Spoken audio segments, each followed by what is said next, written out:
తెలుగు రాష్ట్రాల్లో 450కి పైగా రోబోటిక్ సర్జరీలు సక్సెస్ఫుల్ గా చేసిన ఘనత మణిపాల్ హాస్పిటల్దే. తర్వాత అండి మీరు మహిళా కమిషన్ గా 5 ఇయర్స్ ఆల్మోస్ట్ ఎంత ఉన్నారు? 4.5 ఇయర్స్ ఉన్నారు. ఆ పోస్ట్ కి న్యాయం చేశారా లేకపోతే మీరు దాని మీద కూడా పొలిటికల్ ఇందాక అన్నారు కొంత పొలిటికల్ ప్రెషర్స్ ఉన్నాయి అనేది, అంటే మీరు స్వేచ్ఛగా పనిచేసేటువంటి అవకాశాన్ని కల్పించలేదా? ఒకటి, జగన్మోహన్ రెడ్డి గారు నేను ఎలా ఉండాలని కోరుకున్నారో అలా అయితే ఉండలేదు.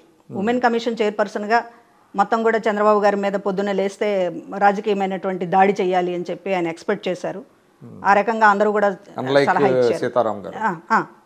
ఆ రకంగా మాట్లాడమన్నారు. అసెంబ్లీ స్పీకర్ కూడా మాట్లాడుతున్నారు, మీరెందుకు మాట్లాడరు అనేటటువంటి ప్రెషర్ తీసుకొచ్చినా కూడా నేనైతే మహిళా కమిషన్ చైర్పర్సన్ ఎలా ఉండాలో రాజ్యాంగబద్ధమైనటువంటి పదవి అది, ఖచ్చితంగా రాజకీయాలకు సంబంధించినటువంటిది కొంచెం బ్యాలెన్స్గా ఉండాలి అనేటటువంటి ఆ స్పృహతోనే వ్యవహరించాను. కానీ అదే సందర్భంలో ఇక్కడ ఉన్నటువంటి పొజిషన్ కూడా ఇవాళ మీలాంటి వాళ్ళు అర్థం చేసుకోవాలి. జగన్మోహన్ రెడ్డి గారికి సంబంధించినటువంటిది ఇక్కడ మార్కులు అనాలా లేకపోతే దీనికి సంబంధించినటువంటి తలకాయలు ఉండాలా లేకపోతే ఇవ్వాలా అనేటటువంటి లెక్కలు చాలా ఉంటాయి. ఏ రోజుకి ఆ రోజు ప్రోగ్రెస్ రిపోర్ట్ ఉంటుంది. ఏ రోజుకి ఆ రోజు దీనికి సంబంధించినటువంటిది వీళ్ళ పని విధానం, వీళ్ళు పని విధానం అంటే మానిటర్ చేస్తారా? మానిటరింగ్ ఏముండదండి, అంత ఆ సిస్టమ్ కూడా ఉండదు. ఇక్కడ పని విధానము అంటే ఏంటంటే నువ్వు ఎదుటోళ్ళని ఎంత బాగా తిడుతున్నావా లేదా అంతే పని విధానం. మిగతాది సంబంధించి నీ తెలివితేటలు ఏంటి, నీ సమర్థత ఏంటి, లేకపోతే ఎంతమంది నువ్వు బ్యాలెన్స్ చేసుకుంటూ వస్తున్నావు, లేకపోతే మొత్తం కూడా ఇవాళ మహిళా కమిషన్ సంబంధించి మామూలు మహిళల్ని సంబంధించి ఎంత న్యాయం చేశావు, ఈ ప్రోగ్రెస్ రిపోర్ట్ ఏమీ పనికిరాదు. ఇక్కడ అవతల వాడిని తిడుతున్నావా లేదా? అసలు వైఎస్ఆర్సీపీలో పదవులు ఇచ్చేదే తిట్టడానికి చంద్రబాబు గారిని, లోకేష్ బాబుని అని అంటారు. ఖచ్చితంగా ఇప్పుడు చాలామంది చెప్పారు కదా, నువ్వు తిడితేనే నీకు సీట్లు అనేటటువంటిది కూడా నెక్స్ట్ ఎలక్షన్ అదే పద్ధతిలో తీసుకెళ్తామని కూడా చెప్పారు. సీట్లు తీసుకుంటున్నారు, ఎమ్మెల్యేలు అయిపోతున్నారు, ఎవరిని తిట్టకుండా కూర్చుంటున్నారు అనేటటువంటిది కూడా జగన్మోహన్ రెడ్డి గారు చాలా ఓపెన్గానే చెప్పారు. ఆయన ఇందులో సీక్రెట్ ఏమి లేదు. తిట్టడం అనేటటువంటిది క్రైటీరియా, దానికి సంబంధించిన దాంట్లో నేను మిస్ మ్యాచ్ అయ్యాను. ఈ 5 ఏళ్ళు మీరు రాజకీయాల నుంచి నన్ను తప్పించాలనుకున్నప్పుడు నేనెందుకు రాజకీయంగా పోరాడతాను? రాజకీయంగా ఎదురుదాడి చేయాల్సినటువంటి అవసరం ఏముంది? కానీ ఒకటండి, అంటే మీరు మహిళా కమిషన్ చైర్మనే కాకుండా గతంలో మీరు చాలామంది మహిళలకి ఆసరాగా యాజ్ ఏ అడ్వకేట్గా మీరు రాజమండ్రిలో మీరు ఇందాక చెప్పారు. సునీత గారికి అన్యాయం జరిగినప్పుడు మీరు ఎందుకు స్పందించలేకపోయారు? ఇక్కడ స్పందించడం అంటే ఇప్పుడు షర్మిల గారి విషయంలోనే ఆవిడతో పాదయాత్ర చేశాను, ఆవిడకి విజయమ్మ గారికి తోడుగా ఉన్నాను అనేటటువంటి దానితోనే నేను ఇంత శిక్ష అనుభవించాను.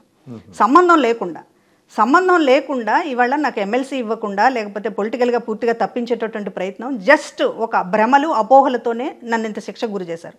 ఇక సునీత గారిని ఓపెన్గా మాట్లాడితే ఇప్పుడు ఏమీ లేకుండానే ఇవాళ పదవి నుంచి తప్పించేటటువంటి ప్రయత్నం చేశారు.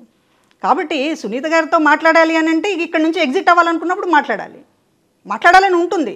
ఒక మహిళగా అన్యాయం జరిగినప్పుడు మాట్లాడాలని ఉంటుంది. కానీ ఇక్కడ అంత స్వేచ్ఛ ఉండదు, అంత శక్తి చాలదేమనుకున్నారా? అంటే పార్టీలోంచి బయటికి రావాలి అనుకున్నప్పుడు రావాలని అంత తొందరగా అనుకోలేదు. అది చేసినటువంటి పొరపాటే. ఇవాళ జగన్మోహన్ రెడ్డి గారి గురించి ప్రపంచం అంతా అర్థం చేసుకున్నారు, ప్రజలు అర్థం చేసుకున్నారు. కానీ ఆ దగ్గరలో ఉండడం వల్ల మేము కళ్ళు మూసుకుపోయినాయి. ఆయన స్వభావాన్ని అర్థం చేసుకోవడంలో కావచ్చు, ఆయన మోసకారితనం, నటన విషయాలను అర్థం చేసుకోవడంలో ప్రజలు బాగా సక్సెస్ అయ్యారు.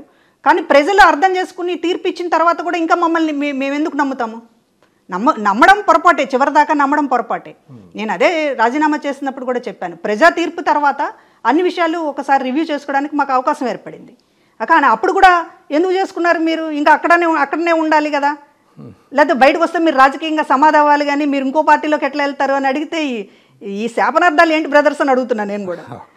ఇప్పుడు రాజకీయంగా సమాధి అవ్వాలనే కోరుకోకూడదు కదా. ఇంకోటండి, అంటే ఓటమికి అనేక కారణాలు ఉంటాయి. జగన్మోహన్ రెడ్డి గారి పార్టీ, జగన్మోహన్ రెడ్డి గారి ప్రభుత్వం ఓటమి చెందటానికి ప్రధానమైనటువంటి కారణాలు ఏవంటే మీరేం చెప్తారు? ఒకటండి, ప్రజలు ఇతన్ని నమ్మలేదా? నమ్మి తర్వాత దాంట్లోంచి బయటకు వచ్చారా?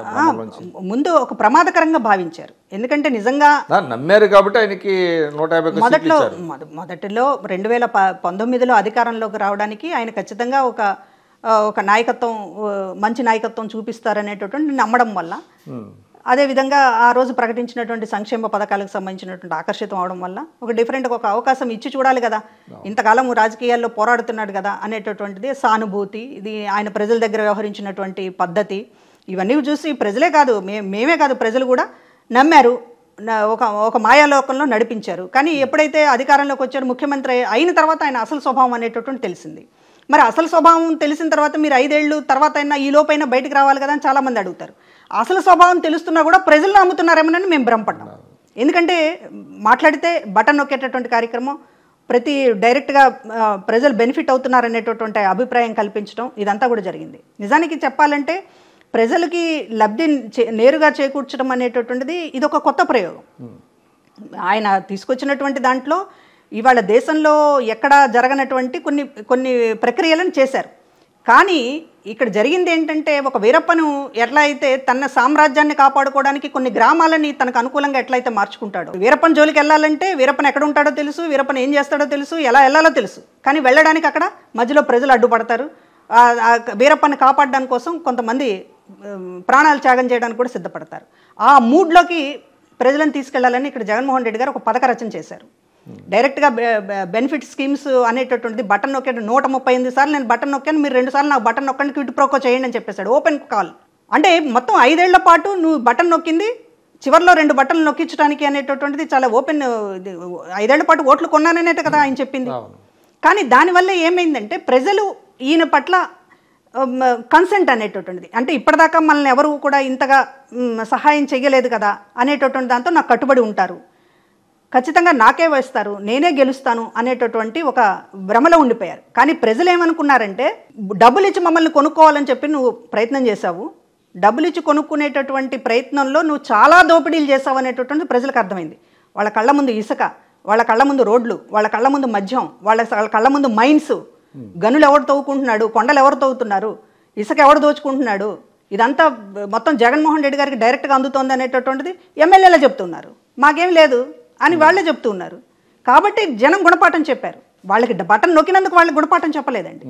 బటన్ నొక్కామనేటటువంటి పేరుతోటి నాకు ఇచ్చాను, నాకు 10 రూపాయలు ఇచ్చాను అనేటటువంటి పేరుతోటి మొత్తం రాష్ట్రాన్ని దోచుకున్నావు నువ్వు జగన్మోహన్ రెడ్డి. నువ్వు అత్యంత ప్రమాదకరమైనటువంటి వాడు రాజకీయ నాయకుడివి. ఇప్పటిదాకా రాజకీయ నాయకులు ఎవరు ఇట్లా లేరు. ముఖ్యమంత్రి స్థానంలో ఉన్న వాళ్ళు ప్రధానంగా అసలు ఇట్లా ఉండరు. ఇది అత్యంత ప్రమాదకరమని భావించారు. అంటే ఎమ్మెల్యేలు ఈ దోపిడీలో భాగస్వామ్యం కాలేదంటారా? కొంతమంది కొన్ని చోట్ల వాళ్ళు వేరే దోపిడీలు, ఈ మెయిన్ ఏవైతే ఉన్నాయో శాండ్, లిక్కరు, లేకపోతే మైన్స్, ఇదంతా కూడా డైరెక్ట్.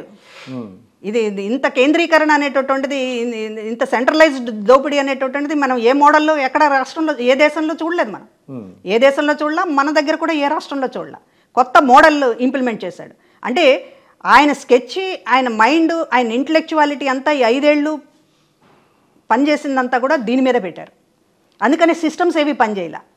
పార్టీ సిస్టమ్ లేదు, గవర్నమెంట్ సిస్టమ్ లేదు, ఏ డిపార్ట్మెంట్కి ఒక సిస్టమ్ లేదు. ఎందుకంటే ఈ గాడిని పెట్టాల్సినటువంటి ఆ రోల్ ఆయన పోషించలే. ఆయన చేసిందంతా కూడా కొత్త పోకడలు ఎట్లా పోవాలి దోచుకోవడంలో, దీనికి సంబంధించినటువంటి మొత్తం సెంట్రలైజ్డ్గా అందరి దగ్గర నుంచి 4 మనుషులను ఎలా పెట్టుకోవాలి, వాళ్ళ దగ్గర నుంచి ఎట్లా లాక్కోవాలి, వాళ్ళ కొంత చిల్లర ఎలా పడేయాలి, దీనికి సంబంధించినటువంటి ఒక బిగ్ స్కెచ్ వేయడం. ఎందుకంటే ఇప్పటిదాకా ఎవరు చేయలేదు కాబట్టి ఈయన క్రియేటర్ కదా, కాబట్టి చాలా టైం పెట్టాలి, చాలా హోంవర్క్ చేయాలి.